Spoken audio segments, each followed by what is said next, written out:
fantastic iPhone application which allows you to go in to Evernote. I'm just going to pull this up here and show it to you.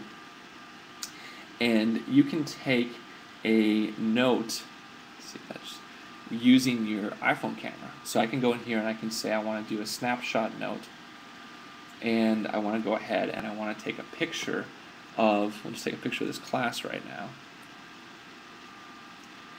And then this is basically what it's doing, and that totally didn't work, but basically what this is doing is it's allowing me then to create a note out of a picture. So if I'm out and about and I see a, a book that I want to buy, I can just snap a picture of that book, send it to Evernote, and I can add it in. I've got a folder that says books I want to read, and I can put that into that folder, and boom, it's there. So pretty slick. Really been digging Evernote. It's free for their basic version. The premium version costs a little bit of money, but I've been using the free version so far. It's been fine for me. So something to definitely take a look at. Another option for note-taking is Gmail, and there's a bunch of other things to use. I also like the fact that Evernote syncs up with a server, because one of the things that I hate about note-taking is sometimes when you're doing note-taking, if you're doing it just in like TextEdit or another text editing tool, is you forget to save the note and then you lose the note, and there's nothing that's a bigger bummer than that. So I used to use Gmail for note-taking because it would automatically save, but with Evernote it does the auto-save as well, and it syncs it back and forth to your mobile device. So definitely recommend that application. It's one of my favorites. So moving on to another application that I really like called Type It For Me. One book that I would recommend is a book that's written by a guy named Mark Hurst, and the book is called Bit Literacy. And Mark talks, it's a really quick read, you can read it in a day or two. Mark talks about the fact that we're getting so much information kind of coming into us that we need to have very efficient processes in place to be able to deal with that information. And if you look at the amount of information that comes into us now relative to what would came into us 5 years ago or 10 years ago, I mean, it's an order of magnitude higher, with people sending more emails and social networks and people sharing digital photos. So he recommends to get really good systems in place, because otherwise you can very easily become overwhelmed by all the different inputs. So it's kind of the main point of bit literacy. But there was something else in bit literacy that I really liked, which was Mark was talking about the fact that there's some things that you do very repetitively on your computer, and for those things you should be able to set up things to make those repetitive actions happen more quickly. So one of the things that he recommends is an application called Type It For Me, and I'll put a link here in the chat pod. But basically what Type It For Me does is it allows you to automate different things that you might find yourself typing repetitively. So it's kind of like macros. For those of you on Windows, you may have used an application called ActiveWords, which does something very similar. But for me, one of the things that I like about Type It For Me is there are a few things that I find myself typing over and over again. For instance, oftentimes someone will ask me for my contact information. So what I'll do is I will end up just putting in the 7 letters SIGFILE, SIG file, for me is my contact information. So if I type in SIG file right here, that actually didn't work. I may not have set this up because I just redid this on my computer. It should have worked.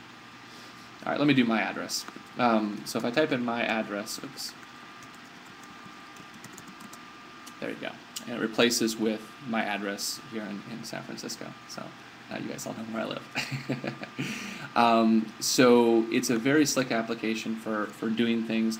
There's sometimes there's a few like restaurants, for instance, that I'll meet people at for lunch frequently. I'll just put in all the details about that. I'll just type in a string that will be the restaurant name, and it gives them all the directions. You can get directions to your house. You can use it for all sorts of different things. It's just simple because you can just type a little text string and it'll auto-replace for you. You need to be careful about what the text string is that you used, because if it's something that you type, kind of on a normal basis, then of course it doesn't know when you want to use the Type It For Me input and when you don't. So use something like, for me, rather than typing in SIG space file, which would work, but might be something that I might type in kind of everyday life. I use SIGFILE, all one word, because I can't imagine ever typing that out.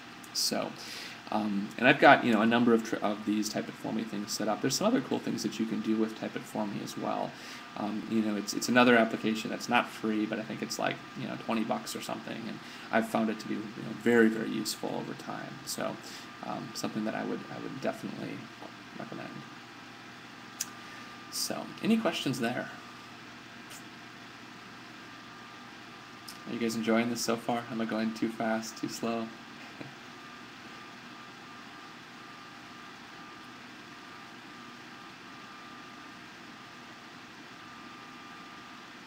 Like drinking from a fire hose. Yeah, there, like I said, there's going to be a lot of information here.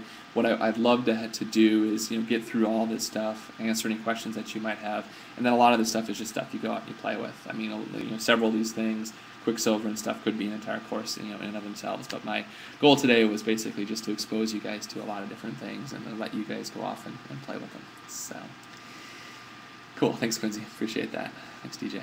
Thanks, guys. So 2 more things to cover. Step 9, which is slide 12, is talking about Hazel. So this is another thing that I just started using and totally love it. What Hazel is it's an easy system for file management. And as you noticed when I pulled up my desktop before, I only have a very small number of things on my desktop. In the past, I've always been one of those guys who has like a bazillion things on my desktop, and I know I'm not the only one. I'm sure some of you guys are like that as well. But you'll have like all these files open and images and all this kind of stuff. I do a lot of screenshotting of different things for eduFire, and so eventually my desktop just gets overwhelmed. With Hazel, what it's allowed me to do is basically go down to very close to a 0. A very clean desktop. There's a few things on my desktop right now that I pulled up for this class, but otherwise you notice that I really don't have anything on my desktop. And none of that was anything that I had to do manually. That's all an automatic process that runs in the background. So I'm going to pull up Hazel. It's in my system preferences here, so I'm going to go into to Hazel. I'm going to show you how I've set this up. Basically what Hazel allows you to do is create rules for files and folders within your system. So I've got a few that are set up here that I'll show you, and this might be a little bit tough to see because of the size of the text, I'm not sure. But the first is I've got a downloads rule that's set up. So I've actually got 4 different rules that are set up for downloads. The first one, and I'll go in here, is set up for movies. And the movies, and I'll just read this to you because I think the text is going to be way too small for you guys to see. But the movies rule says if all the following conditions are met, kind is movie, and movie is basically defined by .mov, .mp4 file. Then what do you do? What Hazel is doing is it's setting a label so that I know what Hazel's moving around. I like to have them have a different color, just because that way I know that that's how it got there, was via Hazel, and it moves it to the folder movies on my system. So now I know that if I download a movie, what Hazel's going to do is it's going to take that movie and it's going to throw it into a movies folder. So it's really nice for me to not have to worry about, oh gosh, I got to take this movie and dump it over to my movies folder. I've got something set up for partial files where, with a Mac, if you've got a partial file, it'll have a .part extension. What it'll do is, what this is doing right here is if I've got a file that I've downloaded and for whatever reason, like the download stopped midway, what it's going to do is it's going to send it to the trash. Now what I've also done is I've added a condition that says make sure that the date that it was last modified isn't today. So I don't want to send partial files to the trash right away. I want to wait to make sure, okay, you know what, like I tried to download something today, I wasn't able to do it for whatever reason, I come back to my computer tomorrow, Hazel's automatically gone in and taken that folder and dumped it into the trash. I'm not sitting here with all these .part files everywhere. I've done the same thing for DMG files, which are the files that you use to install applications on the Mac. So once I'm done installing the application, the next day, Hazel's going to go in, it's going to take that DMG file, drop it in the trash. I don't have to worry about it anymore. Music I've got set up as well, so MP3 files, those types of files are automatically going to get sucked into my appropriate music folder on my system. So those are some of the things that I really like. And then this is the last one that I'll show you with Hazel, which is I've got a rule set up called Clean Desktop Daily.